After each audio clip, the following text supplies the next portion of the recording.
বন্ধুরা, সবাইকে সালাম, শুভেচ্ছা, অভিনন্দন। খুলনার ঐতিহাসিক স্থাপনার মধ্যে সবচেয়ে পুরাতন মন্দির জোড়া শিব মন্দির। পিছনে খুলনা বন্দর আর সামনে সেই জোড়া মন্দির দেখাবো আপনাদের। খুলনা রেল স্টেশনের সংলগ্ন এলাকায় ৫ নম্বর ঘাটের কাছে ভৈরব নদীর পাড়ে এই মন্দির। পিছনে ভৈরব নদী, আর এই নদীতে দাঁড়িয়ে আছে বিভিন্ন লঞ্চ দেখতে পাচ্ছেন।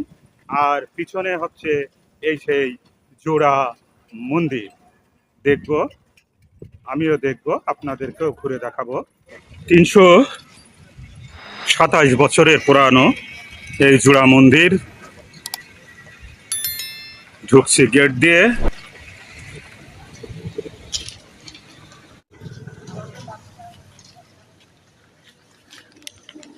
সামনে ওই যে জোড়া মন্দির, ৩২৭ বছরের পুরাতন জোড়া মন্দির।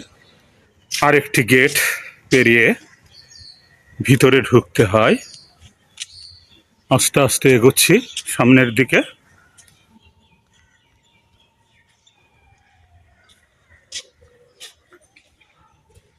আস্তে আস্তে সামনের দিকে এগিয়ে যাচ্ছি।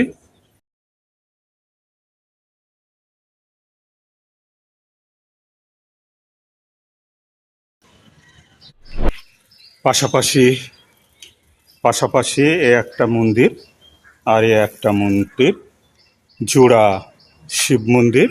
পাশাপাশি দাঁড়িয়ে আছে বলে নাম হয়েছে জোড়া শিব মন্দির। ৩২৭ বছর আগে নির্মিত এই জোড়া মন্দির, ভাবলেই মাথাটা ঘুরে ওঠে।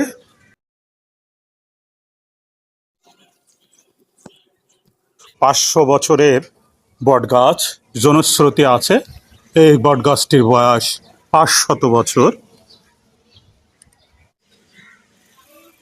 কালের সাক্ষী হয়ে দাঁড়িয়ে আছে বটগাছটি। মনস্কামনা পূর্ণ করার জন্য এই বটগাছের ইট সহ লাল কাপড় দিয়ে বেঁধে থুয়ে যায়। এই ঘরে একটা শিবের মূর্তি আছে ভিতরে, আর এই ঘরের ভিতরেও একটা শিবের মূর্তি আছে। মনস্কামনা পূর্ণ করার জন্য বিভিন্ন সময় মানুষ মান্যত করে থাকে ওই বটগাছের। আর এই বটগাছের বয়স ৫০০ বছর।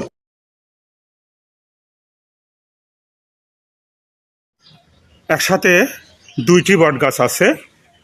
জনশ্রুতি আছে বা কথিত আছে এই বটগাছ দুটি একজন স্ত্রী এবং একজন স্বামী। এই সেই বটগাছ। এই মন্দির এলাকায় ২ বিঘার মতো জমি আছে।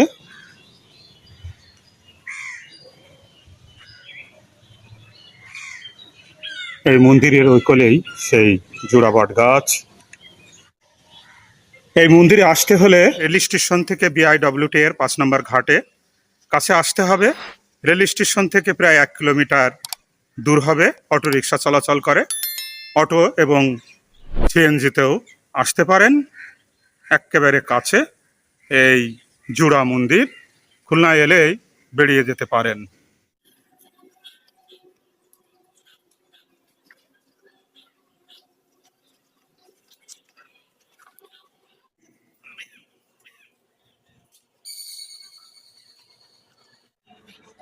জোড়া শিব মন্দির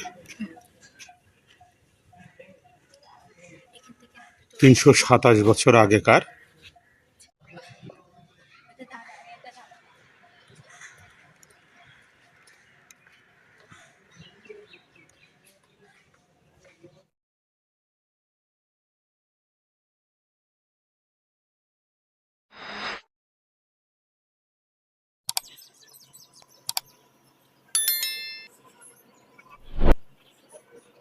বন্ধুরা, ঘুরে দেখতে পারেন প্রাচীন ঐতিহ্যর এই নিদর্শনটি। আবারও কথা হবে, দেখা হবে। সেই পর্যন্ত ভালো থাকুন। সবার জন্য শুভকামনা।